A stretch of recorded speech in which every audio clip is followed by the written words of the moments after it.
बिस्मिल्लाहिर्रहमानिर्रहीम। मेरे मोहतरम भाइयों और मेरी प्यारी बहनों, अस्सलामु अलैकुम। आज मैं आपके लिए एक जामे वजीफ़ा लेकर आई हूँ जिसमें तमाम परेशानियों का हल है। अगर रिस्क की तंगी है, रिश्ते का मसला है, अपना घर बनाना चाहते हैं और जिसकी बरकत से अल्लाह पाक आपको हरमैन शरीफैन की ज़ियारत नसीब फरमाएंगे।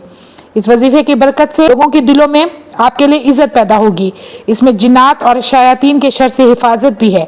इस वजीफे को अपनी जिंदगी का मामूल बना लें। ये आका दो जहां सल्लल्लाहु अलैहि वसल्लम की ज़ात पाक पर एक खास दरूद है। अल्लाहुम्मा सल्ली अला सय्यिदिना मुहम्मद व अला आलि सय्यिदिना मुहम्मद अफ़ज़ला स्वलातिका बिअददि मालूमातिका व बारिक वसल्लम। ये दरूद पाक सिलसिला नक्शबंदिया का मामूल है और वो अपने मुरीदों को इसको पढ़ने की ताकीद करते हैं। इस दरूद पाक को 1000 मरतबा रोज़ाना पढ़ने का मामूल बना लें। जिसने भी इस दरूद पाक को अपना मामूल बनाया है, बार बार नबी करीम सल्लल्लाहु अलैहि वसल्लम की ज़ियारत नसीब हुई है।